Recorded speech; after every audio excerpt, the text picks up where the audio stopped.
like right now, when you talk to your realtor partners or you talk to even your clients, what do you feel that's coming through the phone that they're most anxious about so that we can try to help Right. dispel that a little bit? What I'm finding with the agents is that they're very worried about this market definitely becoming like 2008, but that buyers just aren't moving forward with a purchase and what that's going to do to obviously their livelihood and their family.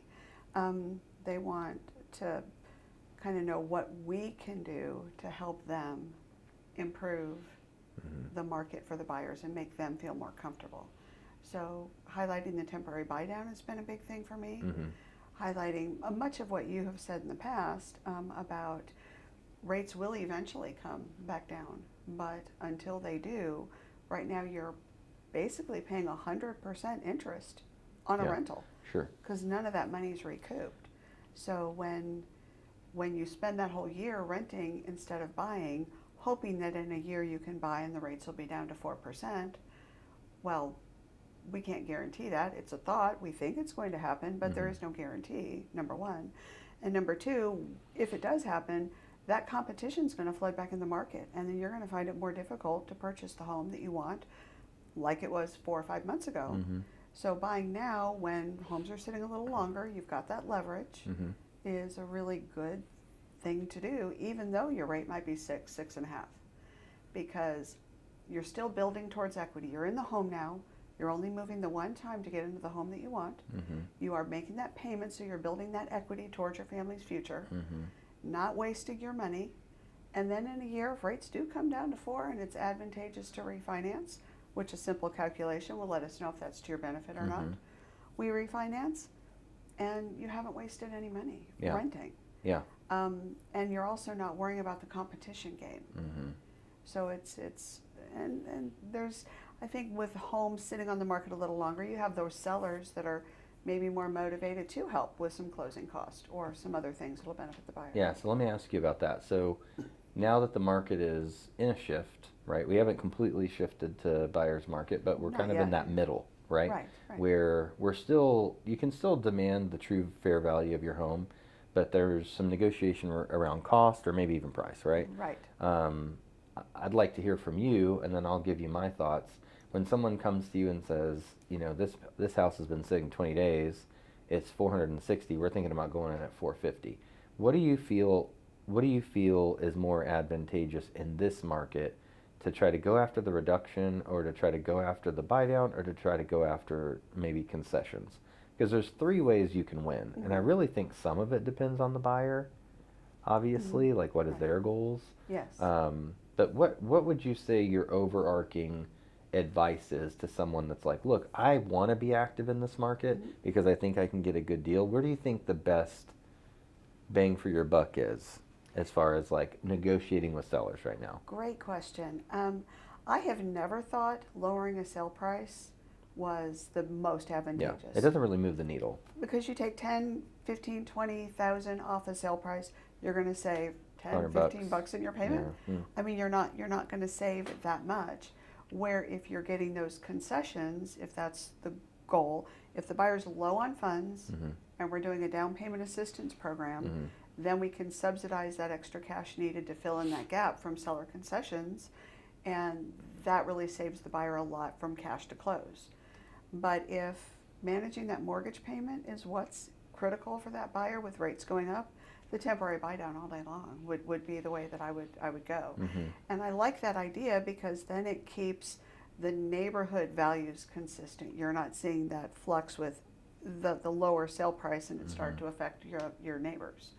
And it also helps, you know, the agents keep more cash in their pocket as well. It does, because the sale price stays up higher. I agree. And it helps the seller too, because the amount of money they're going to spend on those concessions or the buy down is typically going to be less than what they would lower that sale price for. Yeah. So I have a scenario, and this is real, happened this morning, talking with a buyer that's buying their second or third home. So not a first-time home buyer, and they're looking at a house at $460K. Wow. So they were thinking, you know, it's been on the market 20 days, it's a little softer, I'm going to go at 450. And I said, time out. Before you go in at 450, here's the difference in your payment. I think it was $68 or something. Yeah. I said, that doesn't really move the needle. Yeah. I said, think about like this. Instead of asking them for 10 grand off, what if you asked them for seller concessions, 10 grand? Like, well, what's the difference there? Well, they were going to, if the seller paid nothing, right, they're all in, down payment, cost, everything on this property was going to be about 30,000. Mm-hmm. I said, it would be 20. Right. Real money. Yeah. Like, right off the top. Right. 10,000 less. And I said, so if you're looking for a way to win, and a lot of people are like, look, I'd like to buy. I just want to know how to win in this market. For this particular person, the way to win was if I save 10 grand up front, but my payment's 200 higher than if my rate was 4.5, right? Mm-hmm. It takes 50 months Right. to not win. You do that math for them and you show them, okay, if you take it off the sale price, you might be saving $50 a month in a payment. But if I save you 10,000 cash up front, what's the long-term math? Yeah, so basically I Yeah. was like, imagine this, that 10 grand, you put it in an account and every month you take 200 out and supplement that payment as if you had a 4.5%, right? Exactly. By the time rates come back to us, you're still going to have more money in that account than zero. Mm-hmm. But if you did it the other way, you don't win. Right. No, you don't. So you're not going to run out of savings Mm-hmm. by the time you redo this loan, likely. Right. And if you do, it's because we were all wrong and you still have a lower rate than the current market. Exactly. So there's ways to win right now, and I think the two big ones are you either take the concessions to lower your cost of entry, change your mindset to how cheap can I get into this house, how much did that save me, and then how long is that run rate before I break even? That's number one. Or doing that temporary buy down, getting 2% off your rate year one, 1% off your rate year two, because on a big house like the one I was just mentioning, that might be $500 a month year one. Absolutely. If you lower it 10 grand, you save $70. Who cares about $70? I mean, $70 is real money, but it's not 500. Right. 500 gets me excited. 500 gets me off the couch and looking at real estate again. 70 does not get me excited No. because I'm still so focused on the rate that $70 doesn't do anything for me. But if you save me 500 year one and 250 year two, I feel like I'm getting the deal. Right. And you really are, because the flip side of that is if you don't buy it at 460 and you wait for rates to come back to 4.5, you're likely not only going to get no $10,000 or a reduction in the price, but you're going to have someone else competing with you that drives it to 470. Correct. So now you've paid $20,000 more, and I really hope you like your 4.5% rate because you're not really saving any money. Yep.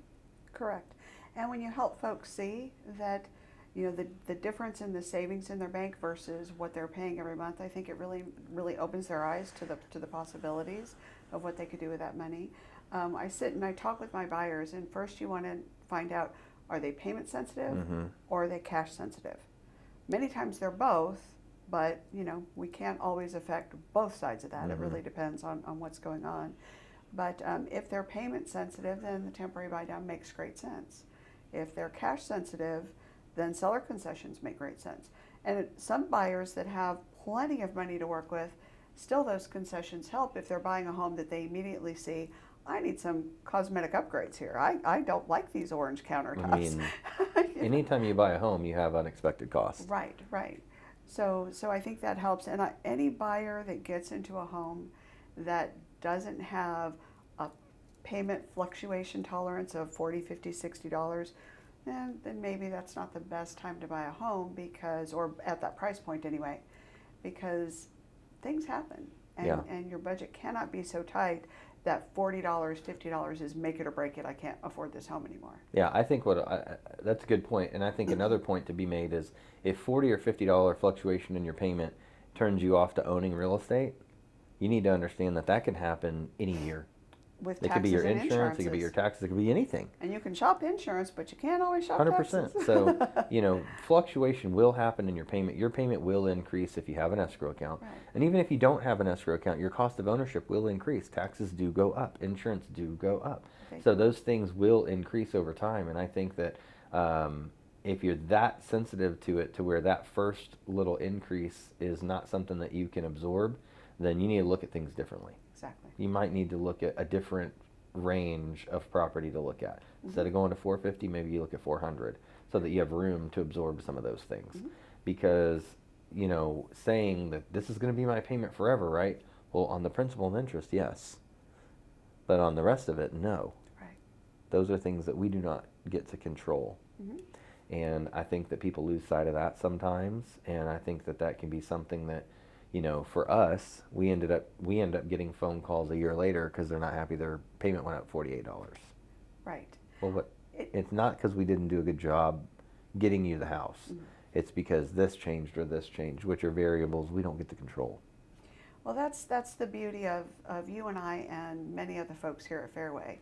I think we all have that servant heart and that giving attitude, Sure. that we're willing to spend that time with the buyer up front and lay it all out. I've got a closing coming up in a few days, and the cash to close went up by $1,084, and the buyer was very upset. It wasn't different from our original estimate, Mhm. but it was different from their expectation based on the pre-CD. Mhm. And when we broke it all out, we did a graph and showed them, here's what changed, this decreased, that increased, to help them understand the difference. And then they were, okay, we're comfortable with it now. They Mhm. understood. And that's really what it takes with your buyers, is being willing to break it down and show them the differences and help them understand in terms they can grasp. And then usually they're good. They understand. Yeah. So that right there is why I think that I don't think you can automate that.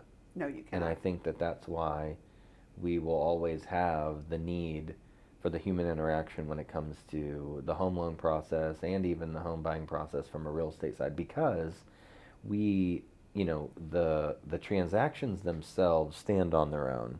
What gets in the way is people, Hmm.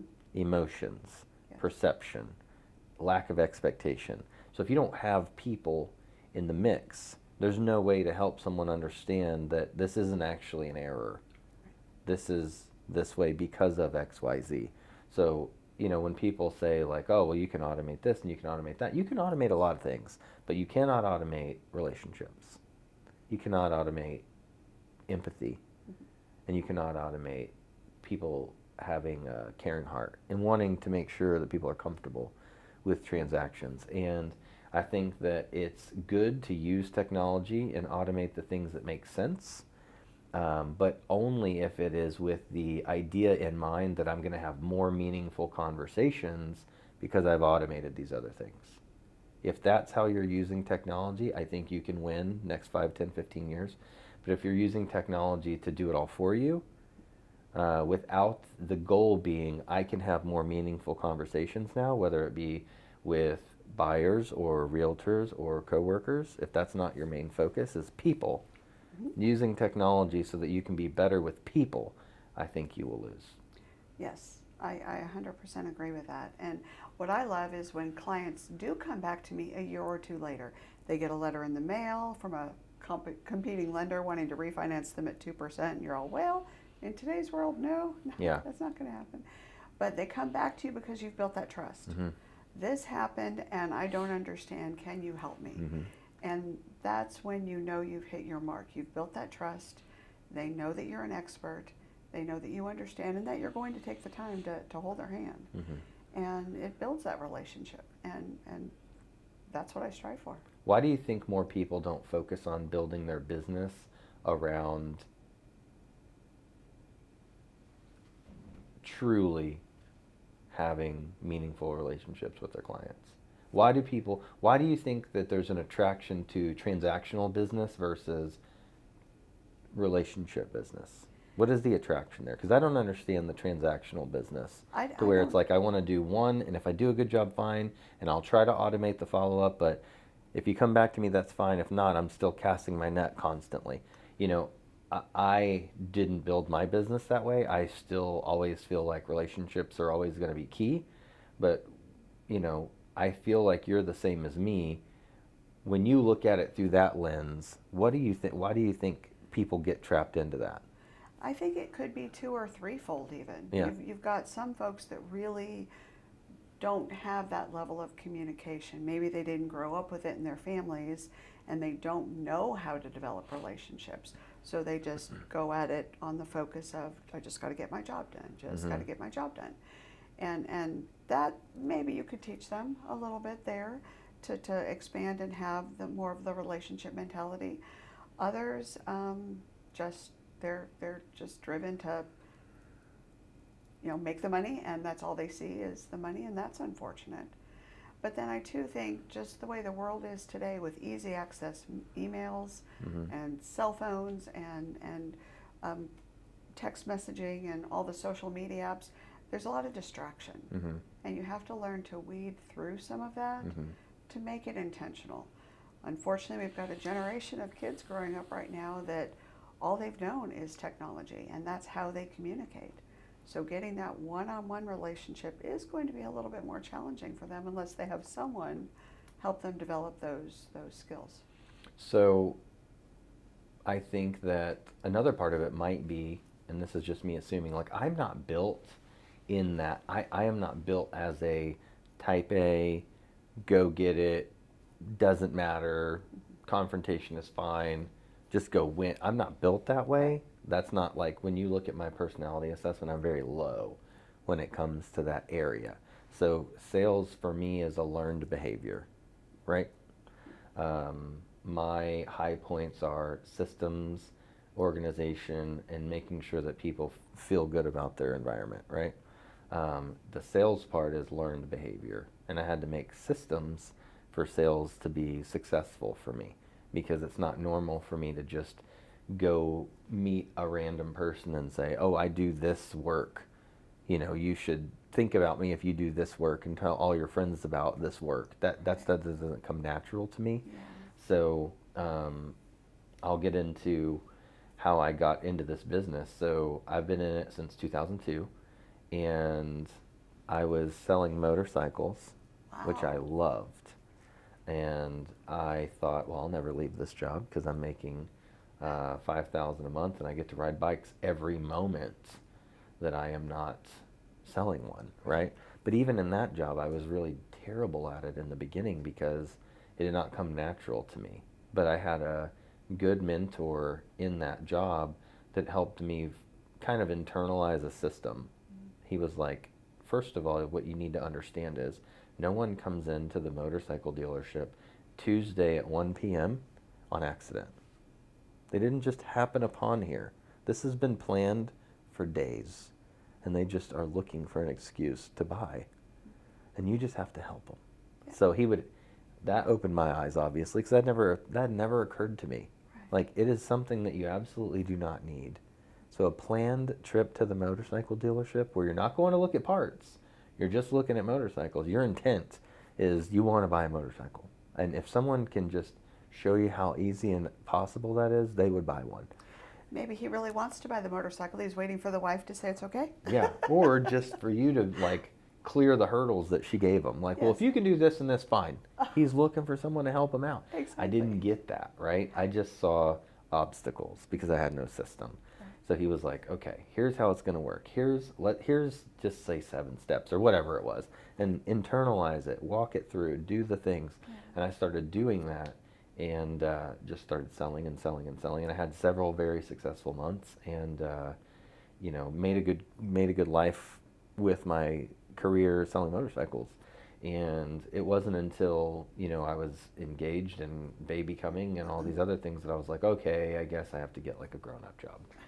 And I had a friend that I thought very highly of that had left motorcycles to go do mortgages, and he was like, hey, single largest purchase people make frequently. Yes. So that's why I'm here.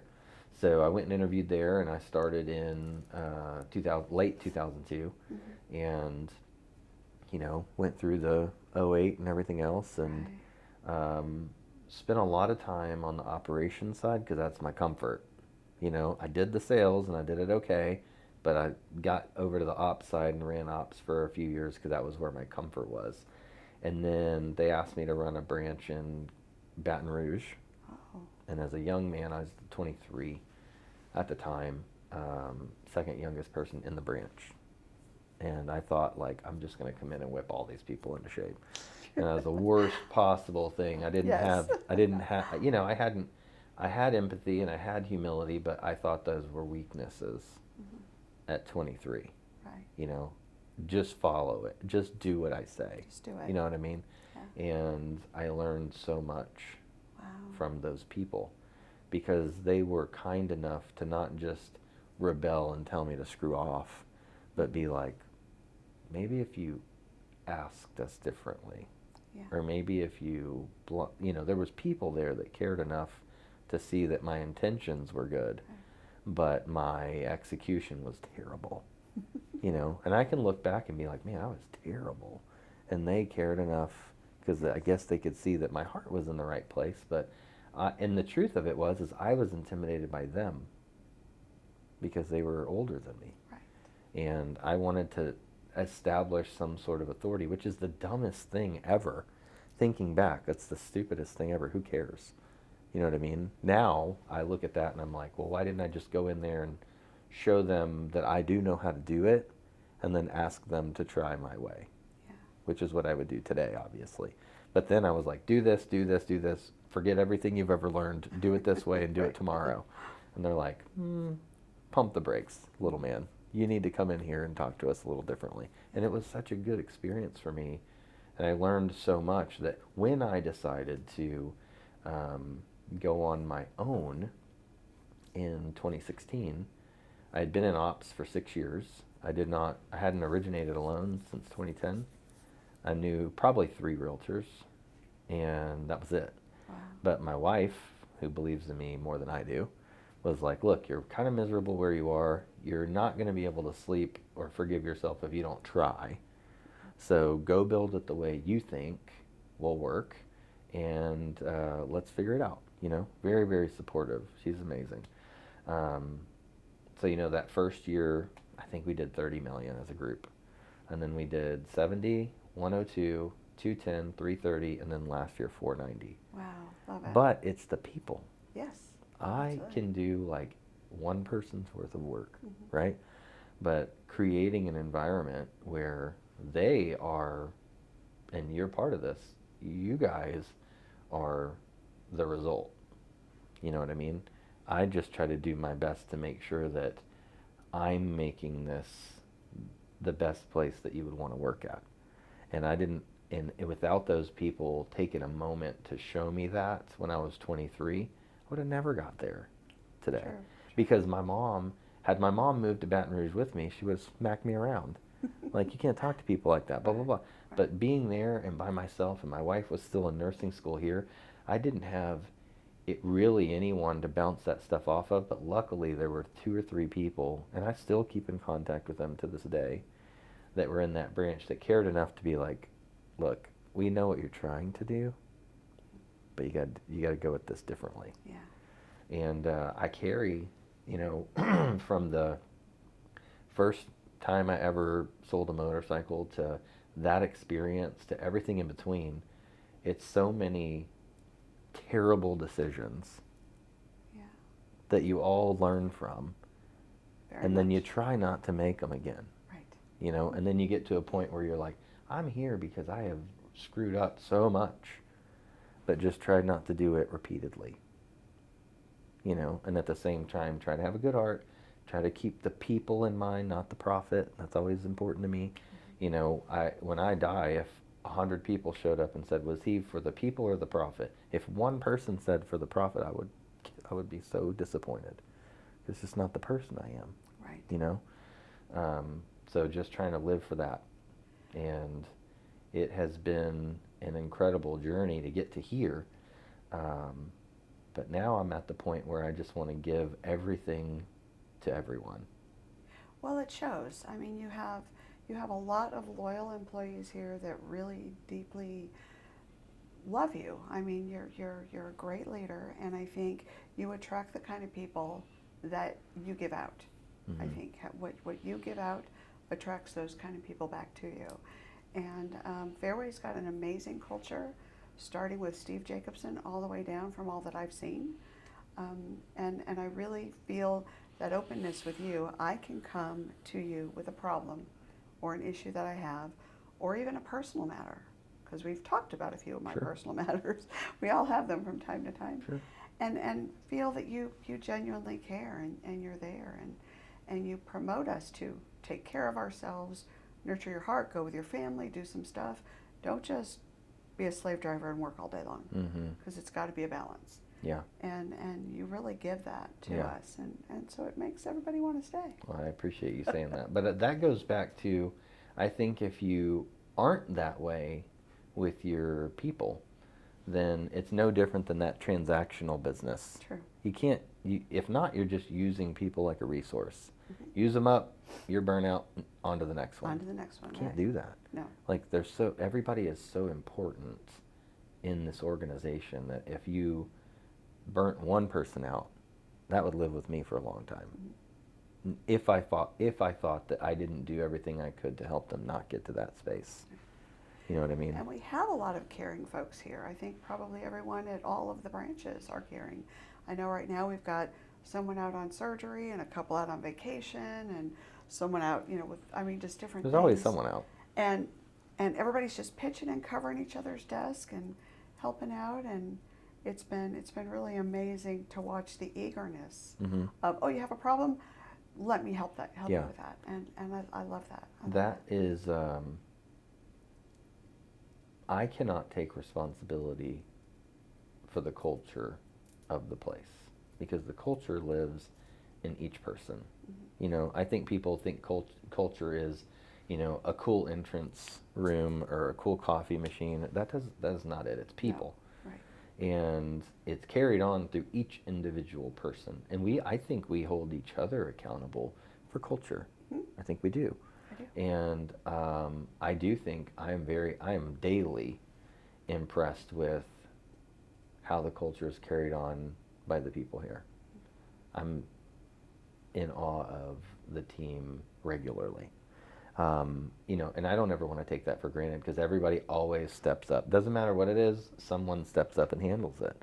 And you don't want to take that for granted because it's such an incredible thing that I don't think exists I know it doesn't exist everywhere because I've been places where it's not that way. Agreed. I would love to hear how do you get from starting to here? How do you get here? Wow. Well, when I was younger, like many girls, my goal was to be a nurse. Okay. And I liked to travel, so I wanted to be a flight nurse. Okay. And I was going to go in the Air Force because that was an easy way to travel and do both. Okay. They have helicopters. I could fly around. I could be a nurse, and I could travel and visit things. I ended up getting married at 17 to a Navy guy who convinced me, you can go in the Navy instead of the Air Force. And they have flight nurses there too, and then we could be together. And I thought, that's a really great idea. When I went to go down to enlist, I was pregnant.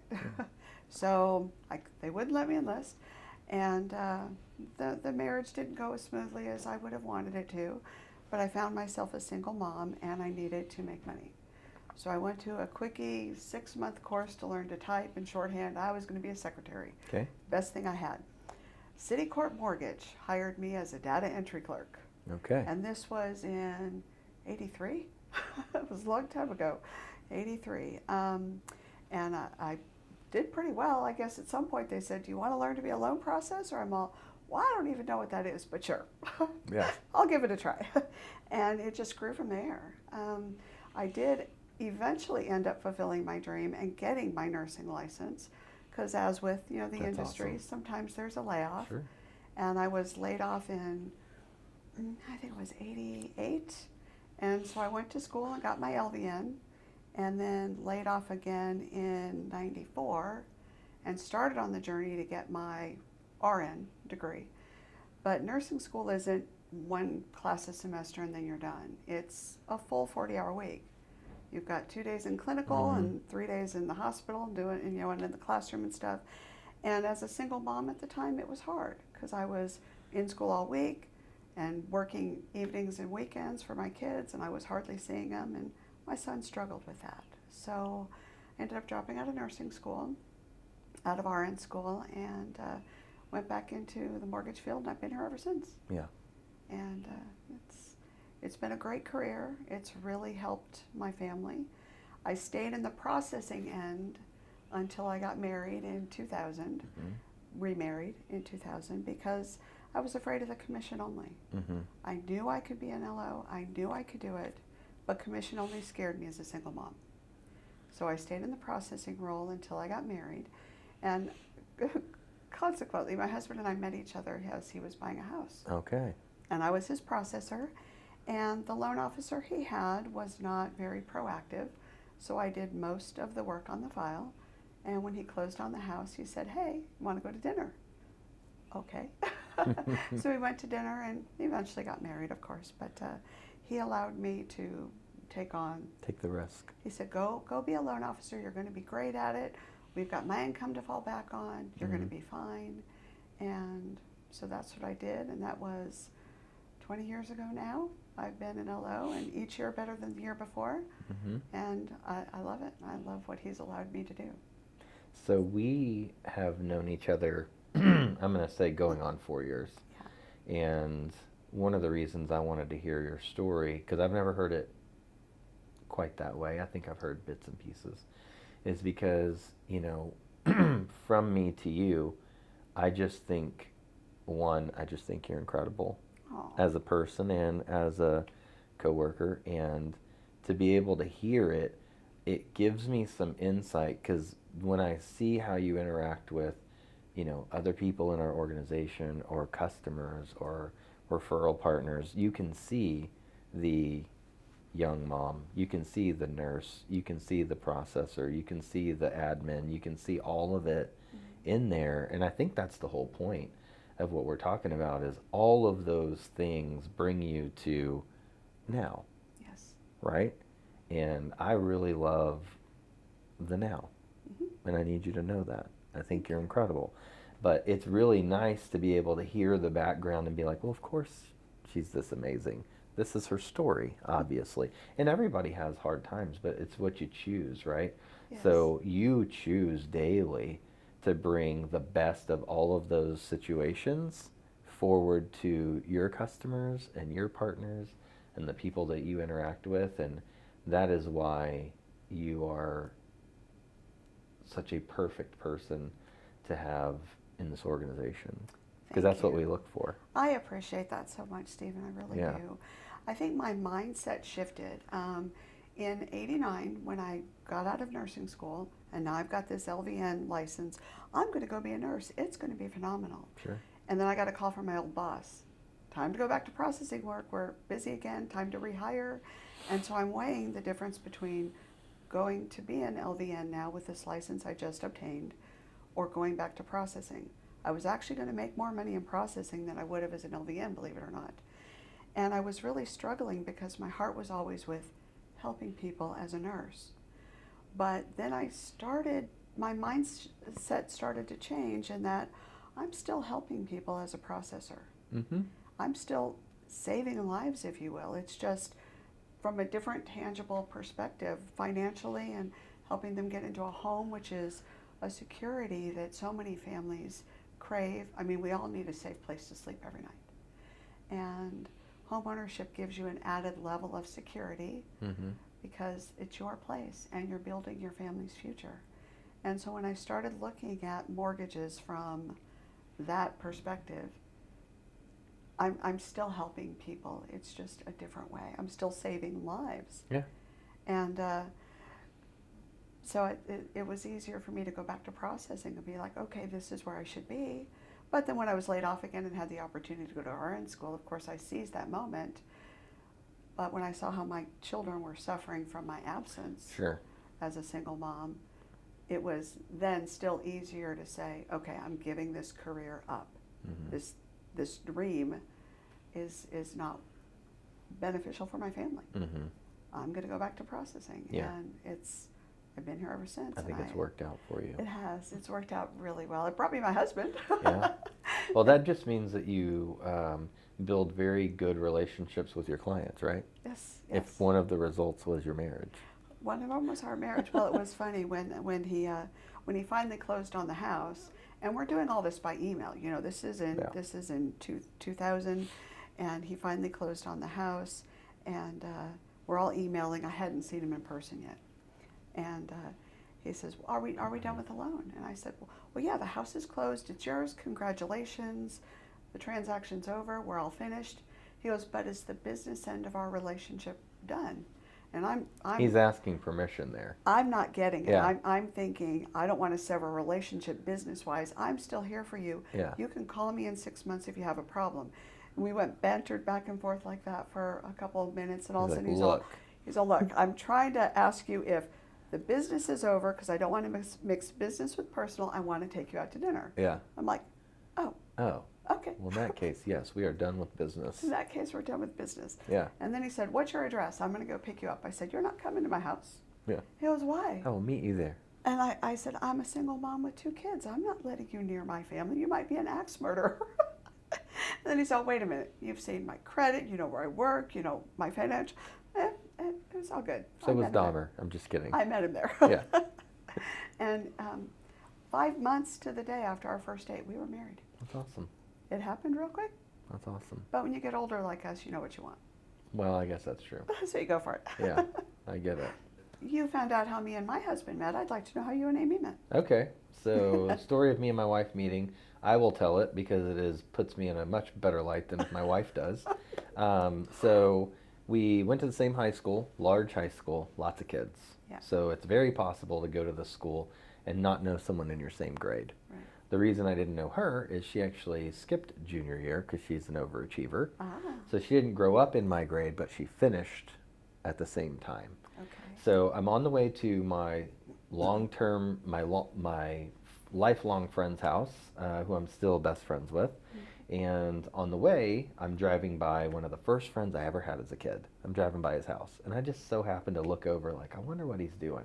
There's a bunch of cars there. I was like, I have not seen this guy in like 6 years. So I just pull in, knock on the door. He's like, hey, what's going on? Blah, blah, blah, blah, blah. Had no reason to be there at all. She was kind of dating a guy that never wanted to go anywhere, and she was frustrated that he wouldn't go to the party. And I think that had been a recurring theme with them, like 4, 5, 6 weeks in a row. Mm-hmm. And I think when you're 18, 19, 17, whatever, like 6 weeks in a row of I'm not going to do anything is a lot. Yes. So she went without him. Mm-hmm. And it's the first time she'd done that. And we just both happened to be there that night. Wow. And ended up talking a little bit. And due to a circumstance that she could not control, her ride could not take her home. So I did drive her home and got her phone number. And, you know, she ended her whatever. And we started dating. And it was very quickly after we were dating, I was like, well, I mean, I could be done. You know what I mean? Yeah. It was just, she was just different, and our families were there was so much that was different. It was fascinating. You know what I mean? Right. Couldn't have grown up different. Couldn't have had different siblings. The way that we interacted, the way that everything was just so different. It was just fascinating. Like I could go to their house and just listen, you know, because it was so different. But, you know, fast forward 22 years since we started dating, and, you know, I still get excited when she comes home. Aww. And I think part of that is I have pushed the chips in the middle and gone all in with everything, including our livelihood, no less than 6 times in our marriage, and she's never once made me feel like she didn't support it. Yeah. Like easily. And not all of them have worked. But you know, with support like that, and she, you know, I mean, you've met her, she's incredible. Absolutely. And she's a nurse. Yes. So she Yes. comes from that same heart Mm-hmm. of caring and taking care of people, and she's real quick to tell me if I'm not looking at something the right way, which I need. Mm-hmm. She's just an incredible partner, great mother. I have really enjoyed the life that we've built, obviously, and now our kids are getting to the end, which is sad. Mm-hmm. But at the same time, you're excited to watch them like learn and thrive and all these things. So it's very difficult emotionally, which you already know, when you're in that transition phase where your kids are not kids, Yes. but they're kids. Mm-hmm. You know, they need you, but they don't want you. Right. And it's such a difficult age. But when you see them thrive and not need you, you're excited and destroyed all at the same time. Right. And so that is a constant state that we live in right now with our daughter, because she's doing very well in her sophomore year, and she needs us less and less, which is exciting It and is. devastating. Right. all at the same time. When they start needing you less and less, it tells you that you've done your job right. Right? So that's But I want to keep doing my job. that's a good thing. Well, I will let you know it never goes away. Yeah, I know. My kids have been out of the house for quite some time. Now I have 9 grandkids. So I relish in that and I love that. But you still have that relationship with your kids. And once they start having babies, which, will be a little You get a while for you, different relationship. but you get a different relationship and then they start needing you again. I am ready to be a papaw for sure. they start Not needing today. No. But I'm graduate high already school first, training Dad. for it right now. Yes. I'm training for it. I love children. I think it'll be one of the coolest parts of my life to get into that part. Yeah. I can be patient. I want her to be able to accomplish her goals first. And then our son is started high school, so we have nobody that isn't high school or higher. And so that's kind of crazy. And he's usually not great with transitions, but he's just crushing it this year. That's good. And super proud of him for that, But again, it's like I expected him to need us to help him transition, and he just did it, like with a different level of maturity to his studies, Right. which I'm excited about. But I'm like, okay, well, is that part done now? You know how it is. You can't help but think, is this the last time? It's tough. It won't be the last time. I I know, assure but you. you get what I mean. Yes. Is this I the think it will last be. time I'll have to help with homework? Is this the last time I'll have to, Yeah. really help them get situated in their school year? And as sad as that is, we did start our family young. We will be able to have that next phase of our lives as still relatively young people. And we look forward to that too. And that's what I feel excited about. I mean, when I look at the bumps in my path, my journey, the twist of events that occurred to get me married at 17 is a lot more than a kid my age should have to go through. But that journey has made me into who I am today.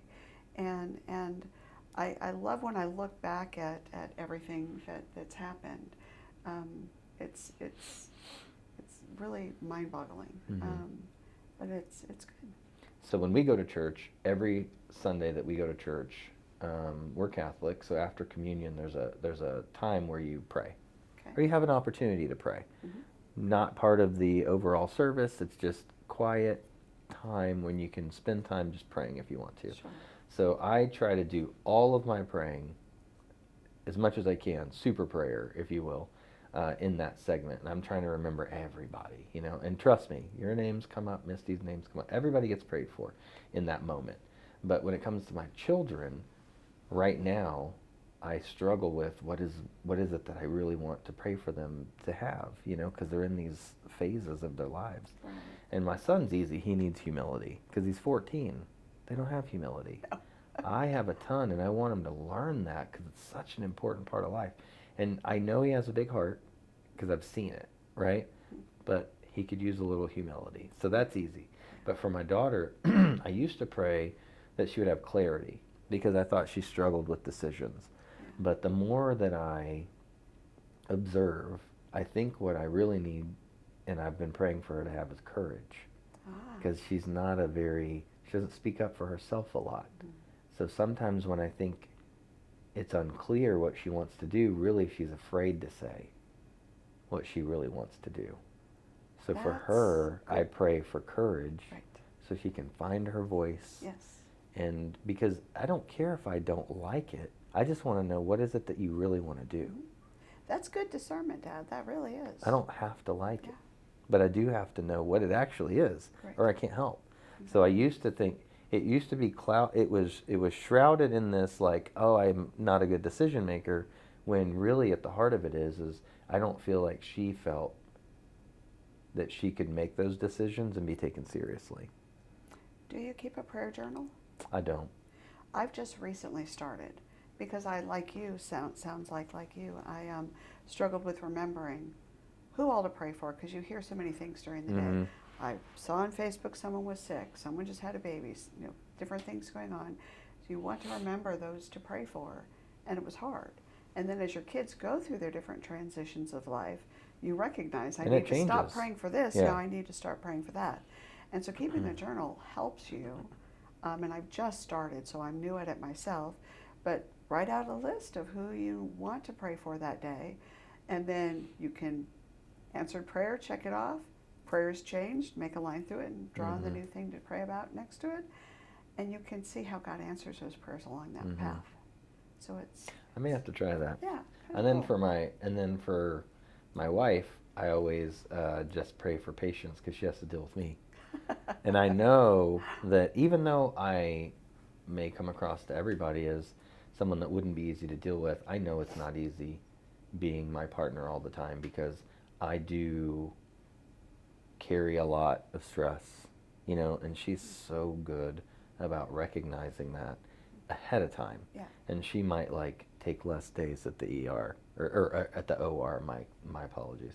She may take less shifts or something because, you know, she loves what she does, but I think she does recognize whenever I am, you know, this situation or whatever that I'm dealing with, and she might make sure that she's available more. Yes. And, you know, I mean, that's just incredible. It sounds like our spouses kind of mirror each other because Aaron is very much that to me. I'm not, I wouldn't say I'm high strung, but I do let things worry me, and I think about things all the time, and kind of will dwell on something that I feel is worrisome or that needs to get done. And he's that calm voice of reason and helps me sort through it all. He was 100% instrumental in encouraging me to become a loan officer. While I had wanted to do it for so long, I was afraid. And when he came into my life and gave me those wings and said, go give it a try, I know you're going to be great. And so he's very much my Amy to you. Well, my wife, she does know that I am a very methodical thinker. So if I come to her and say, hey, I've made this decision in business, and this is, you know, how I think it will affect us in the next 3, 6, 9 months, she knows I've gone down every avenue. I've considered every person, their well-being. I've done all those things. So I think it might make her easy for her to be supportive, but she just always is. Yeah. I don't know. I think it's probably very hard for her.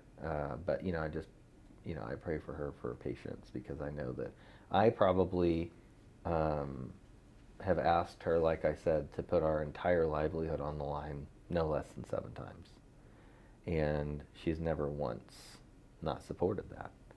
And I think it's hard for people to push their chips to the middle and go for what they believe in without the support. It's very hard. Which you know, because you got that from Aaron. I never would have become a loan officer as long as I had kids in the house.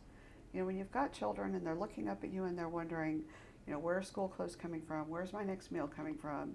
You know, all the things in life that children need, you've got to know you can provide that. And that stable paycheck as a processor provided it. Meagerly sometimes. Sure. But provided it. Yeah. And it's coming in. I felt comfortable there because on the 15th and the 30th, I was getting a check. And no matter how much you think, I can do that. But what if I can't? What if I don't? What if the paycheck doesn't come in? So, yeah, he gave me those wings 100%. Yeah, it's so important to have the support in order to really feel like you can do something. You know you can do it, but you know you want them to sign off on it. Absolutely. The other thing, and I'm going to ask you this just to see if you've ever seen this in me, but this is a side of me that I think only you got to be in probably this organization to see it, but I'm ready to start talking about it more publicly because I think maybe some people get the wrong idea about me sometimes, but if you were going to put me in business in a nutshell, you know, I think the people that don't know me, they don't understand that, you know, I'm a very empathetic, passionate leader, but I love people and I want everybody to win, but I want to also beat everyone. And it's not that I don't want them to win. Yes. I just want to beat them.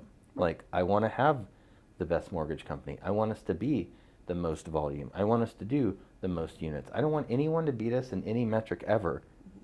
That doesn't mean I'm not rooting for them. Right. I am 100%. I want all of them to find success, but I still want to be the best. And I think that sometimes people have a hard time distinguishing those two things. I can want to be the best and still be super pumped for you Exactly. that you're doing well. That doesn't mean I don't want to be better than you. Correct. Correct. As you know, Rebecca, my loan officer assistant, is now also LOA for Edgar. And Becca the other day was all, Edgar's got his 4th contract in this week. And I'm like, way to go, Edgar. I'm so excited for you. Exactly. Okay, now what's my problem? I need a contract too. Yeah. Yeah. Well, I want to be better. I'm very excited I that don't you want got to 4. be better than Edgar. I just want one too. He's got 4. I need one now. So yeah, that's the fundamental difference. I just Yeah. want to be better. Right. Like, I want all of it to be better. Yeah. I want to have the best process. I want to have the best team. I want to have the best reputation. I want to have the most closings. Anything that can be measurable, I want to be number 1. But I still want you to do well. Exactly. And I don't know how to explain that any differently, because I know people assume that those two conflict with each other, but they really don't. They don't. They really don't. I want everybody to win around me. Right. I just want to be better than them from all the Exactly. measurables. Exactly. You know what I mean? I just want my stuff to be the best. And there's nothing wrong with that. Does don't not think so. mean I don't want them to win. Right. And when they do something amazing, I will reach out to them personally and tell them congratulations. I reach out to people that don't work in our group all the time to give them kudos. It's a silent thing, but I want them to know that I see it. You know what I mean? I see it and I'm rooting for you and I think it's amazing. I still want to beat you, but I think it's really great that you had this success. You know what I mean? We had another local mortgage company put on an event that had a ton of realtors and it was a success. I text all those managers and I was like, event looked amazing. Congratulations. You know, stay on the follow-up. It looked really cool. Right. You know, something I'd never done before. But then I was like, okay, so how do you make better than that event? You know what I mean? It has nothing. I'm very happy.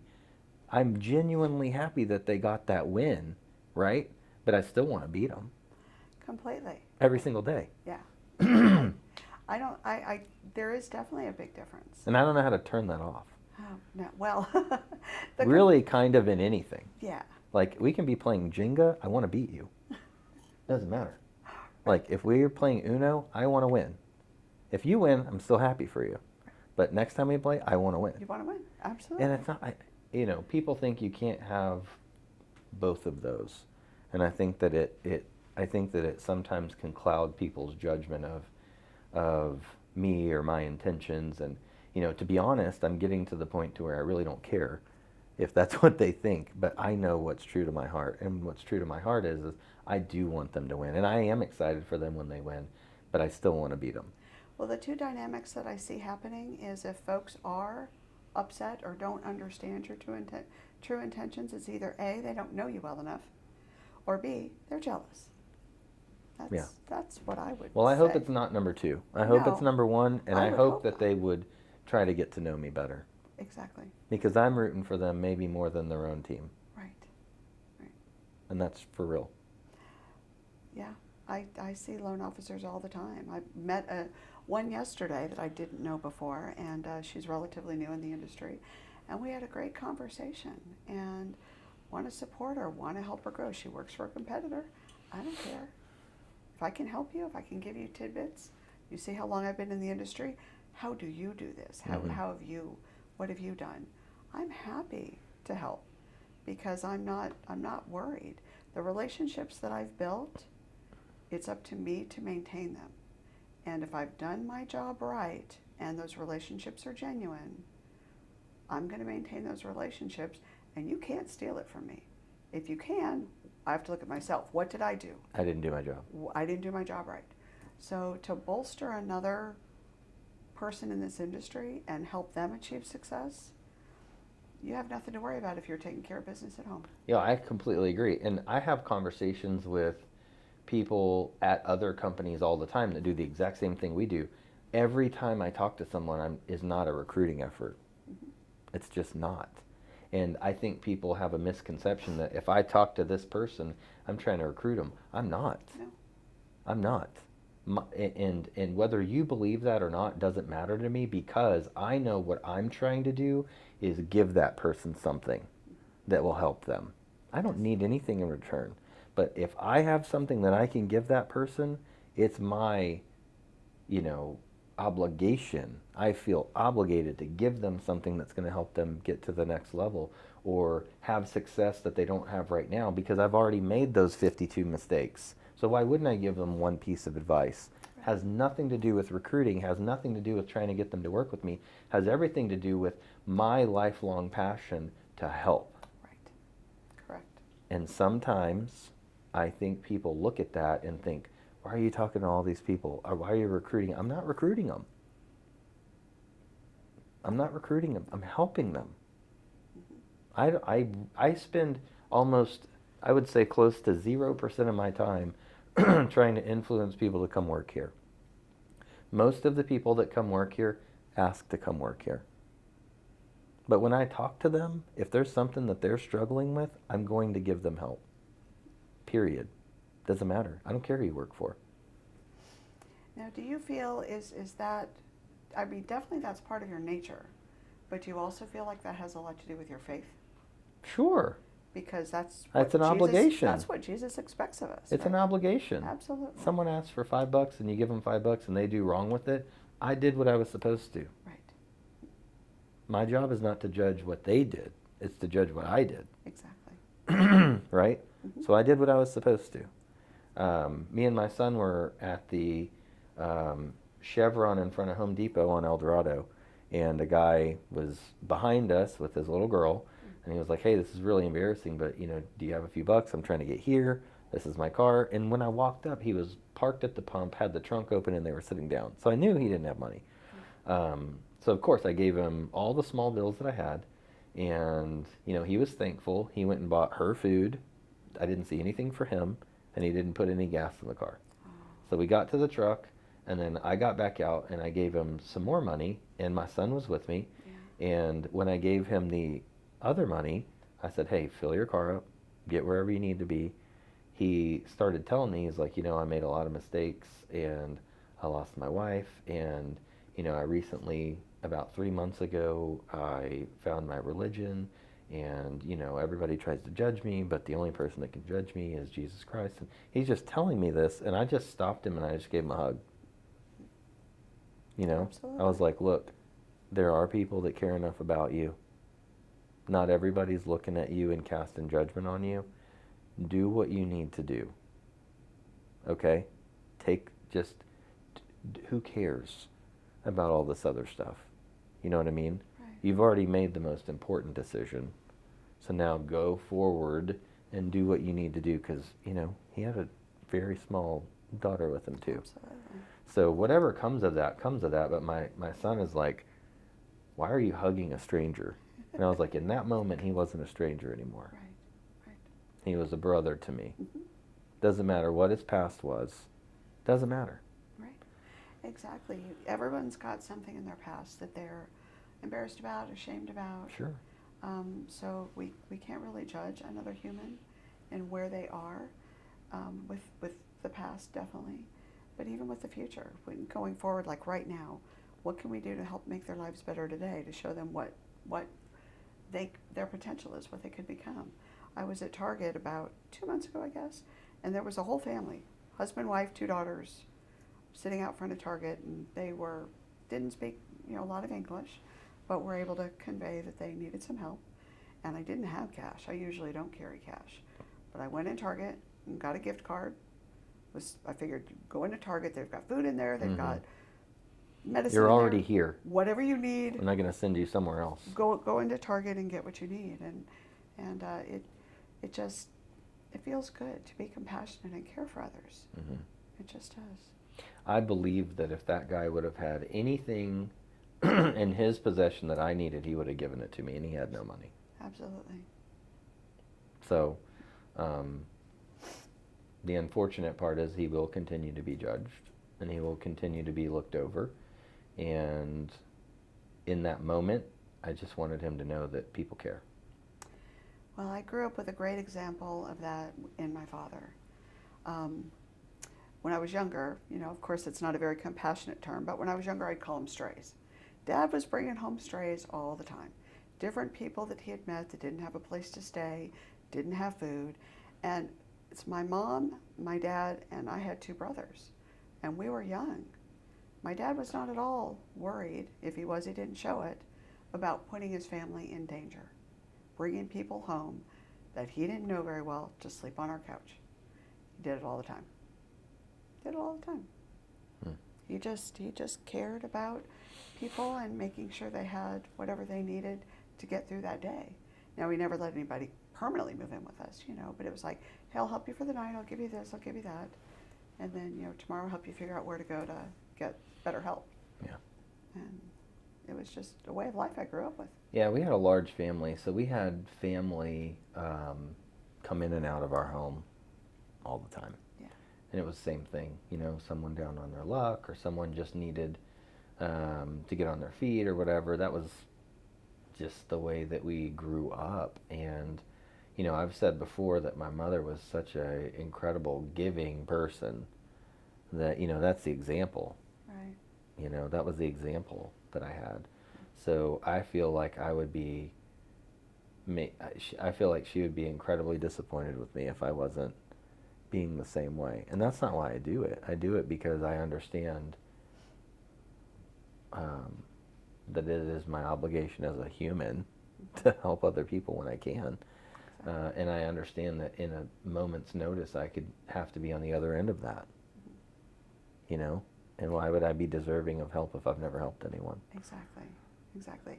It's like my pastor once said, he goes, when, you know, if you think about someone in a prison, you're on this side of the glass, they're on that side of the glass, and you're talking to them.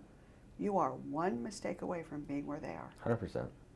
One mistake, maybe not even a mistake that you've made, just a catastrophe in your life.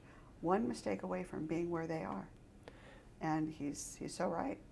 Well, I think for me, in the back of my head, every time I see someone that's in the position that young man was, I think back to, you know, 7 times I've pushed our entire livelihood to the center and went for it.